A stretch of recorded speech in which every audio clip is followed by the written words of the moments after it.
வணக்கம். பரபரப்பு மீடியா செய்திகளுக்காக நான் ரோஷன். ரஷ்ய ஜனாதிபதி விளாடிமிர் புட்டினுடன் தான் நீண்ட மற்றும் மிகவும் பயனுள்ள தொலைபேசி அழைப்பை மேற்கொண்டதாக அமெரிக்க ஜனாதிபதி ட்ரம்ப் கூறினார். இது உக்ரைனில் போரை முடிவுக்கு கொண்டு வருவதற்கான பேச்சுவார்த்தையின் தொடக்கமாக அவர் விவரிக்கிறார். திரு ட்ரம்பின் இரண்டாவது பதவிக்காலத்தில் இருவருக்கும் இடையில் நடந்த முதல் உறுதிப்படுத்தப்பட்ட உரையாடல் இது. ரஷ்யா தொடங்கிய போருக்கு அமெரிக்க ஆதரவுடன் முற்றுப்புள்ளி வைப்பது அவரது நிர்வாகத்திற்கு முன்னுரிமை என்று திரு ட்ரம்ப் ஆலோசகர்களுக்கு தெளிவுபடுத்தியுள்ளார்.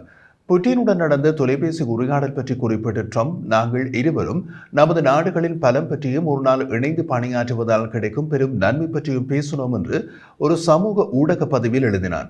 ஆனால் முதலில் நாங்கள் இருவரும் ஒப்புக்கொண்டபடி ரஷ்யா உக்ரைனுடனான போரில் மில்லியன் கணக்கான இறப்புகளை நிறுத்த விரும்புகிறோம் என்றார்.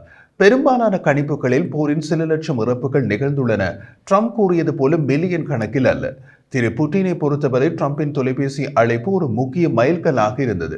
ஏறக்குறைய 3 ஆண்டுகளுக்கு முன்பு அவர் உக்ரைனை ஆக்கிரமித்த பின்னர் அவரை ராஜதந்திர ரீதியாக தனிமைப்படுத்திய மேற்கத்திய நாடுகளின் செயற்பாட்டில் இருந்து இது மாறுபட்டுள்ளது. நவம்பரில் திரு ட்ரம்ப் மீண்டும் ஜனாதிபதியாக தேர்ந்தெடுக்கப்பட்டதிலிருந்து ரஷ்ய ஜனாதிபதி திரு ட்ரம்பை பாராட்டி வருகிறார். அதே நேரத்தில் ட்ரம்ப் உக்ரைன் போரை புட்டின் நிறுத்தாவிட்டால் ரஷ்யா மீது பொருளாதார தடைகள் மிக கடுமையாக பாயும் என்று எச்சரித்தார். தண்டனை பெற்ற சைபர் குற்றவாளியை அமெரிக்கா ரஷ்யாவுக்கு திருப்பி அனுப்பியதற்கு ஈடாக சிறையில் உள்ள அமெரிக்க ஆசிரியரை விடுவிக்க ரஷ்யா ஒப்புக்கொண்ட ஒரு நாளுக்கு பின்னர் இரு ஜனாதிபதிகளுக்கும் இடையிலான உரையாடல் நடந்துள்ளது. பல தசாப்தங்களுக்கு முன்பிருந்தே அணு ஆயுத போர் குறித்த அச்சம் கொண்ட திரு ட்ரம்ப் ரஷ்யாவுடன் சிறந்த உறவை நீண்ட காலமாக நாடியுள்ளார். திரு ட்ரம்ப் தனது முதல் பதவி காலத்தில் பின்லாந்தின் தலைநகர் ஹெல்சிங்கியில் நடந்த உச்சி மாநாட்டில் தான் வெற்றி பெற்ற தேர்தலில் ரஷ்யா தலையிடவில்லை என்று கூறினார். திரு ட்ரம்ப் கடந்த ஆண்டு கூறிய போது தாம் ஜனாதிபதியாக தேர்ந்தெடுக்கப்பட்டால் உக்ரைனில் போரை 24 மணி நேரத்தில் தீர்த்து வைப்பதாக தெரிவித்திருந்தார். இருப்பினும் இப்போது அவர் ஒரு சமாதான உடன்படிக்கை அடைவதற்கு சில மாதங்கள் கால அவகாசம் எடுக்கும் என்பதை புரிந்து கொண்டுள்ளார். போர் நிறுத்தத்தில் ரஷ்யாவுடன் இணைந்து செயற்படும் திட்டத்தை பற்றிய அவரது அறிவிப்பு இவர்கள் இருவரும் நெருங்கிய உறவை ஏற்படுத்திக் கொள்வார்களா என்ற கேள்வியை உக்ரைனில் எழுப்பியுள்ளது. புட்டினுடன் பேசிய ட்ரம்ப் அதன் பின்னர் உக்ரைன் ஜனாதிபதி செலன்ஸ்கியுடனும் பேசினார். திரு ட்ரம்ப் திரு செலன்ஸ்கியுடன் தனது உரையாடல் மிக சிறப்பாக நடந்ததாக கூறினார். ஜனாதிபதி புட்டினை போலவே ஜனாதிபதி செலன்ஸ்கியும் சமாதானத்தை உருவாக்க விரும்புகிறார் என்று ட்ரம்ப் ஒரு பதிவில் எழுதினார். துணை ஜனாதிபதி ஜேடி வான்ஸ் மற்றும் வெளியுறவுத்துறை செயலாளர் மார்க்கோ ரூபியோ தலைமையிலான குழுவுடன் மியூனிக்கில் செலன்ஸ்கியுடனான முதலாவது சந்திப்பு வெள்ளிக்கிழமை நடைபெறும் என்று ட்ரம்ப் கூறினார். திரு ட்ரம்ப் மற்றும் திரு புட்டினுடன் இணைந்து நடக்கும் பேச்சுவார்த்தைகளுக்கு திரு செலன்ஸ்கி எவ்வாறு காரணியாக இருப்பார் என்பதை அவர் விவரிக்கவில்லை. திரு ட்ரம்ப் நீண்ட காலமாக உக்ரைன் மீது சந்தேகம் கொண்டிருந்தார் மற்றும் திரு செலன்ஸ்கியுடன் ஒருபோதும் நெருங்கிய தொடர்புகளை கொண்டிருக்கவில்லை. கிரெம்ளினின் செய்தி தொடர்பாளர் டிமிட்ரி பெஸ்கோவ் செய்தியாளர்களிடம் கூறிய போது திரு ட்ரம்புடனான திரு புட்டினின் அழைப்பு கிட்டத்தட்ட 1.5 மணி நேரம் நீடித்தது என்று தெரிவித்தார். இருவரும் நேருக்கு நேர் சந்திப்பை நடத்த ஒப்புக்கொண்டதாகவும் திரு புட்டின் ட்ரம்பை மாஸ்கோவுக்கு வருமாறு அழைத்ததாகவும் திரு ட்ரம்ப் தனது சமூக ஊடக பதிவில் குறிப்பிட்டுள்ளார். நமது நாடுகள் ஒன்றிணைந்து செயல்பட வேண்டிய நேரம் வந்துவிட்டது என்று திரு புட்டின் திரு ட்ரம்ப் கூறியதை ஒப்புக்கொண்டார். உக்ரைனின் மோதலின் மூல காரணங்களை அகற்ற வேண்டியதன் அவசியத்தை திரு புட்டின் திரு ட்ரம்பிடம் கூறினார் என்று டிமிட்ரி பெஸ்கோவ் கூறினார். ரஷ்ய ஜனாதிபதி உக்ரைனில் ஒரு எளிதான போர் நிறுத்தத்தை ஏற்க மாட்டார் என்பதற்கான அறிகுறிகள் பெரிதாக தெரிகின்றன.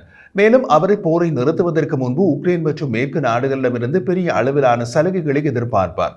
அதே நேரத்தில் திரு ட்ரம்ப் இஸ்ரேலின் போரில் வைத்திருக்கும் செல்வாக்கிலிருந்து இது மிகவும் மாறுபட்டது.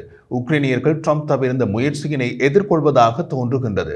அதில் அவர்கள் உக்ரைனியர்கள் கணிசமாக செல்வாக்கி கொண்டுள்ளனர். அதுதான் ஐரோப்பிய நாடுகள். உக்ரைனும் ஒரு ஐரோப்பிய நாடுதான். புட்டின் உக்ரைனில் வெற்றி பெற்றால் அது முழு ஐரோப்பாவுக்கும் அச்சுறுத்தல் என்பதாகவே ஐரோப்பிய நாடுகள் பார்க்கின்றன. அதனால் ட்ரம்ப் செய்து வைக்கப் போவதாக கூறும் மத்தியஸ்தத்தின் முடிவுகளை ஐரோப்பிய நாடுகள் ஏற்றுக்கொள்ளும் என்று கூற முடியாது. தவிர ட்ரம்ப் தனது முதலாவது பதவி காலத்திலேயே ஐரோப்பிய நாடுகளுடன் நல்ல உறவில் இல்லை. இப்போது கூட ஐரோப்பிய நாடுகளில் இருந்து போகும் அலுமினியத்திற்கு 25% வரி விதிப்பை அறிவித்துள்ளார்.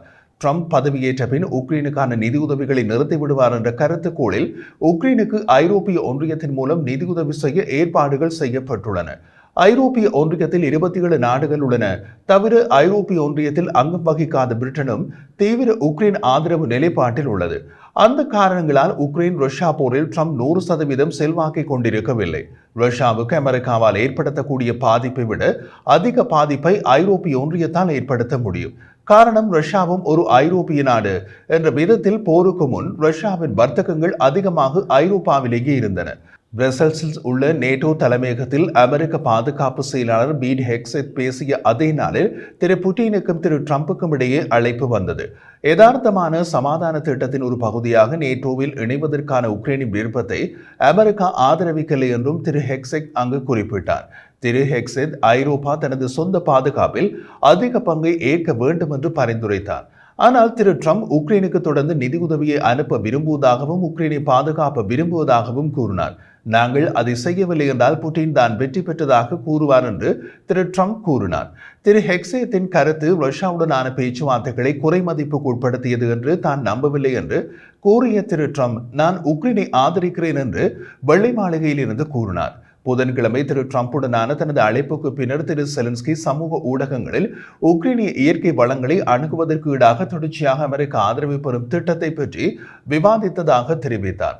ரஷ்யாவுக்கும் உக்ரைனுக்கும் இடையில் அமைதி பேச்சுவார்த்தைக்கு வழிவகுக்கும் எந்த ஒரு முயற்சியையும் வரவேற்பதாக ஐக்கிய நாடுகள் சபை நேற்று புதன்கிழமை தெரிவித்துள்ளது. ரஷ்யா மற்றும் உக்ரைன் தரப்புகளை உள்ளடக்கி உக்ரைனின் போரை தீர்ப்பதற்கான எந்த ஒரு முயற்சியினையும் நாங்கள் பாராட்டுவோம். எனவே வெளிப்படையாக அவர்கள் இருவரும் செயற்பாட்டில் ஈடுபட விரும்பினால் அது வரவேற்கத்தக்க வளர்ச்சியாக இருக்கும் என்று ஐநா செய்தி தொடர்பாளர் ஃபர்ஹான் ஹக் கூறினார். திரு டிரம்ப் தமது அமெரிக்க பேச்சுவார்த்தை குழுவில் அமெரிக்க ராஜாங்க செயலாளர் மார்கோ ரூபியோ அடங்குவார் என்று குறிப்பிட்டார். அவருடன் அந்த குழுவில் உள்ளவர்கள் CIA இயக்குநர் ஜோன் ராட்க்ளிஃப், திரு டிரம்பின் தேசிய பாதுகாப்பு ஆலோசகர் மைக்கேல் வால்ஸ் மற்றும் அவரது மத்திய கிழக்கு தூதர் ஸ்டீவ் விட்காஃப். திரு விட்காஃப் இந்த வாரம் மாஸ்கோவில் இருந்தார். ரஷ்யாவில் 3 ஆண்டுகளுக்கு மேலாக சிறையில் இருந்த அமெரிக்க பள்ளி ஆசிரியர் மார்க் ஃபோக்லை மீட்டெடுத்தார்.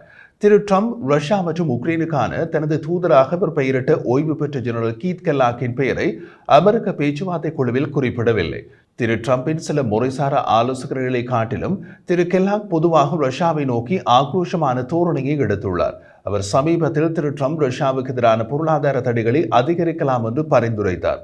2022 உக்ரைன் மீதான ரஷ்யாவின் முழுகளவிலான படியெடுப்புக்கு பின்னர் புட்டின் ஒரு மேதை என்று திரு டிரம்ப் அடிக்கடி பாராட்டிய கருத்துக்களை வெளியிட்டார். ஆனால் திரு டிரம்பின் 2வது பதவி காலத்தின் முதல் வாரத்திலேயே அவர் திரு புட்டின் உக்ரைனிய போரை தொடங்கியது பெரிய தவறு என்றார். திரு டிரம்ப் கடந்த மாதம் பதவியேற்ற பின்னர் ஓவல் அலுவலகத்தில் செய்தியாளர்களிடம் புட்டின் மகிழ்ச்சியாக இருக்க முடியாது, காரணம் அவர் அவ்வளவு சிறப்பாக செயல்படவில்லை என்று கூறினார்.